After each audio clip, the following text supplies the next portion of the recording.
Sorry sir, supreme court ने सो मोटो cognizance लिया और कल हियरिंग होगी Kolkata rape and murder case पे, क्या कहेंगे? देखिए, माननीय सर्वोच्च न्यायालय ने सो मोटो कॉग्निजेंस लिया है।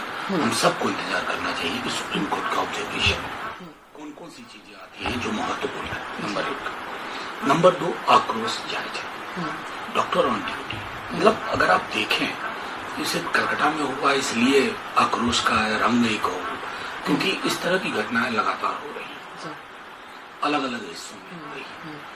ये हम लोगों के लिए एक सामूहिक क्षोभ, शर्म का विषय, और पहले भी हमने आपके माध्यम से कहा, और इसलिए अब हम सबको न सिर्फ न्याय मिले पीड़िता को, उनके पेरेंट्स के बयान के बाद, मतलब मैं समझता हूँ कि कुछ कहने को बचता नहीं, लेकिन इस तरह की घटना की पुनरावृत्ति न हो, वो संकल्प हमने निर्भया के बाद लिया था, वो देखा नहीं।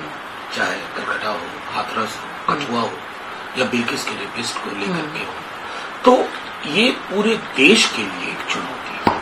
सर, गवर्नर सीवी आनंद बोस ने भी एक इमरजेंसी मीटिंग बुलाया, सोसाइटी के अलग अलग रिप्रेजेंटेटिव्स को बुला के, क्या कहेंगे? देखिए, मैं गवर्नर साहब की भूमिका पर क्या ही कहूँ।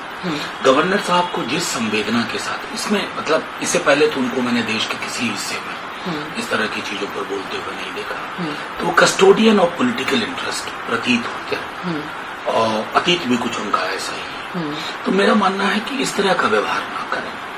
आप जिस पद पे हैं उसकी गरिमा बरकरार रहे, ये आपकी पहली प्राथमिकता होनी चाहिए।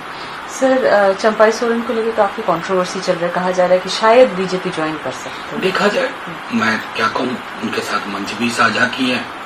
उनका जो तेवर बीजेपी के और बीजेपी की पॉलिटिक्स, नफरत और वैमनस्यता के बारे में था, उसके बाद अगर वो ये फैसला लेते हैं तो फिर क्या ही कहा जाए और किसके बारे में कहा जाए।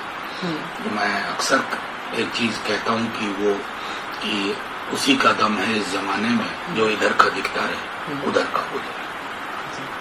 सर, मोडा स्कैम को लेकर काफी कंट्रोवर्सी चल रहा है कर्नाटक में, कांग्रेस और बीजेपी प्रोटेस्ट भी कर रहे हैं इस चीज को लेकर। इससे पहले सिद्धरामैया जी ने कहा कि कोई कंट्रोवर्सी नहीं है भाई, आप पॉलिटिकल इंस्टेबिलिटी का कारण ढूंढ रहे हैं वहाँ, कि चुनाव हार गए हैं, तो बीजेपी चुनाव हारने के बाद हारे हुए चुनाव को जीत में कैसे परिवर्तन किया जाए, उसकी कोशिश करती है। उसके लिए ईडी है, आईटी है, सीबीआई है, और अब गवर्नर साहब, मतलब हद ही कर दी इन्होंने।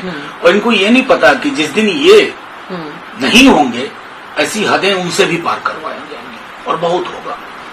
समय का चक्का है ना, घूमता रहता है। सर, गवर्नमेंट जॉब्स में लैटरल एंट्री को लेकर राहुल गांधी ने जो कहा है, उसके बाद अश्विनी वैष्णव ने ये कहा है कि लैटरल एंट्री का कॉन्सेप्ट यूपीए गवर्नमेंट ने ही इंट्रोड्यूस करवाया। कॉन्सेप्ट जी, एग्जीक्यूशन किसने किया? किसको मिसलीड कर रहे हैं आप अश्विनी जी? मान लीजिए कि कोई प्रपोजल आया ब्यूरोक्रेसी ने या किसी ने दिया, 2003 में आया, 4 में आया, 5 में आया, 6 में आया, किसने इसको इम्प्लीमेंट किया? किसने SC ST OBC के हक मारी की कोशिश की? यूपीए ने नहीं ना। आपको इस किताब से नफरत है, और चूंकि इस किताब से नफरत है, आपके मनसा वाचा कर्मणा ये परिलक्षित होता है। लाभ कह लीजिए, जनता के बीच में संदेश चला गया है, जनता के बीच में संदेश चला गया है कि ये जो बहुजन दलित आबादी है, उसके हकूक खत्म किए जाएं, इसकी हर कोशिश में आप लोग गुनहगार हैं। अगर आप ये वीडियो YouTube पर देख रहे हैं तो हमारे चैनल को सब्सक्राइब करें और बेल आइकन को दबाना ना भूलें। अगर आप Facebook पर ये वीडियो देख रहे हैं तो हमारे पेज को लाइक करें।